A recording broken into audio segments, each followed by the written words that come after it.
Today on the Bar Business Podcast, learn how to manage your prime cost, discover a framework to make prime cost a guiding tool for your business, and master your largest expenses.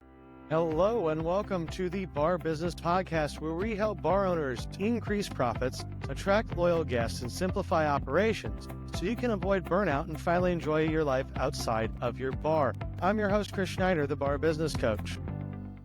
The Bar Business Podcast is brought to you by QuickSpec. And full disclosure, I'm a co-founder. We built QuickSpec to give you back your time and help you work smarter, not harder. QuickSpec connects your POS data, layers in real-world context, and gives you actionable forecasts and KPI dashboards that allow you to make data-driven decisions so you can spend less time guessing and more time on what matters. Staff smarter, order better. Stop planning for rushes that never show up or getting caught off guard by the ones that do. When you make decisions based upon real data, not guesswork, you get your time back and your team runs smoothly. Check it out at quickspec.com. That's QUIXSPEC.com. And make sure to sign up for our early access program on the homepage. So lately on the podcast, we've been talking about a lot of non-financial topics, but we're going to turn back to those in the next few weeks. And I want to get started just by diving back in on prime cost. I think for a lot of us, prime cost is something we think about on a regular basis. A lot of bar owners use prime cost to manage their managers, to give them bonuses, to help incentivize them.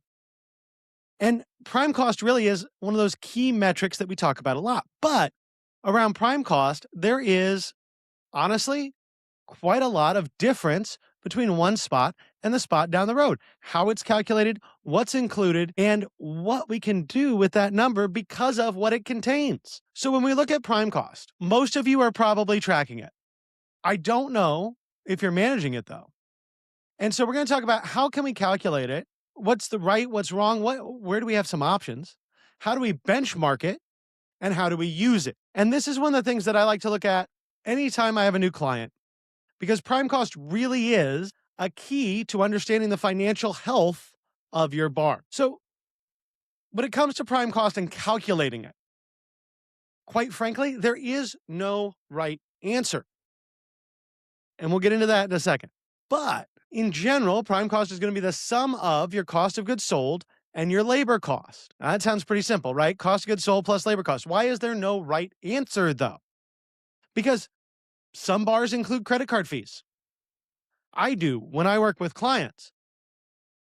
That doesn't mean that not including them is wrong or including them is right.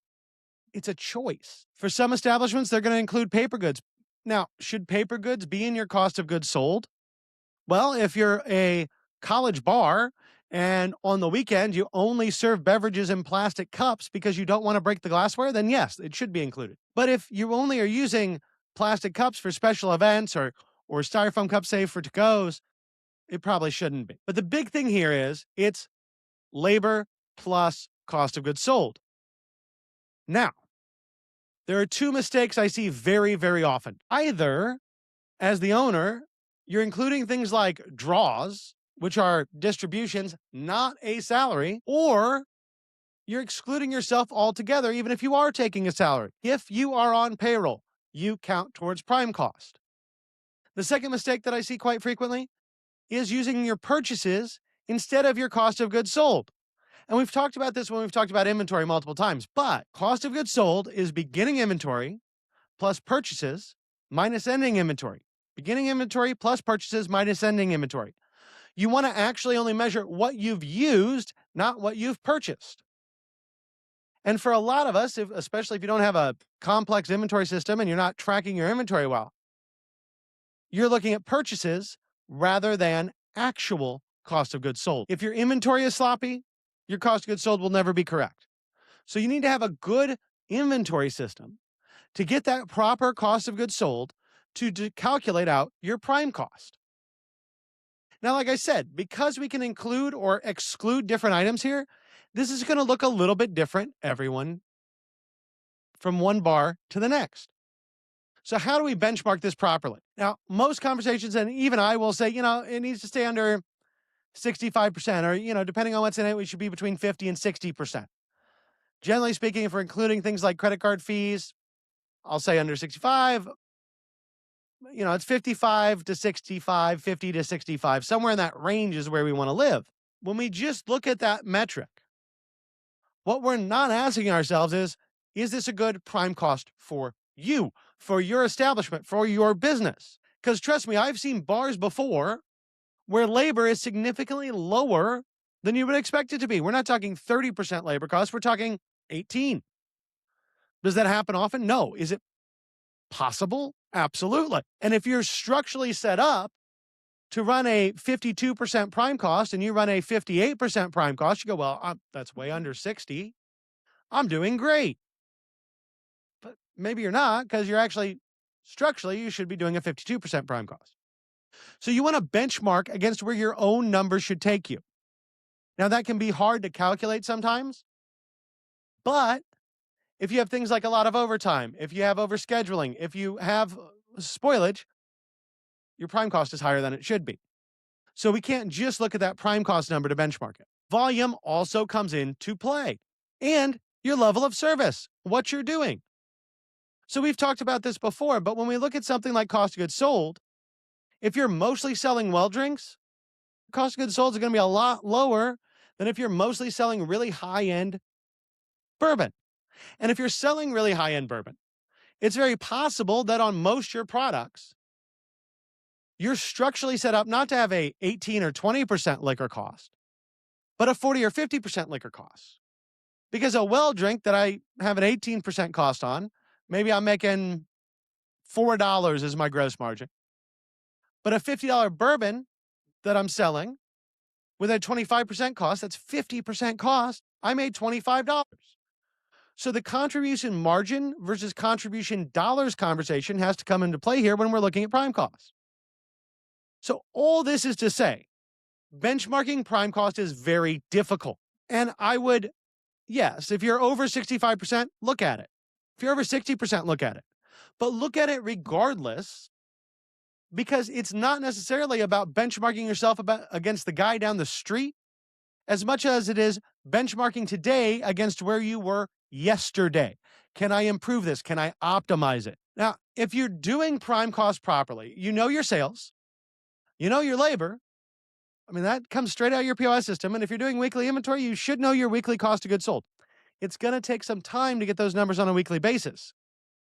But when you look at it every week, you actually have actionable data. When you look at it every 30 days, especially if you're waiting for your bookkeeper to turn around those P&Ls for you, you might be looking at something that's 3 weeks stale. And that's not going to be actionable data.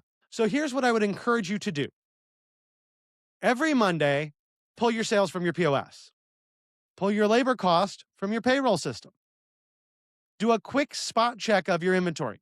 And from that, you can estimate your prime cost. Now, if you're lucky and you're doing a complete inventory every week, which you should be doing, and that's, you're doing that on Sunday night, well, then this becomes really easy to do Monday morning.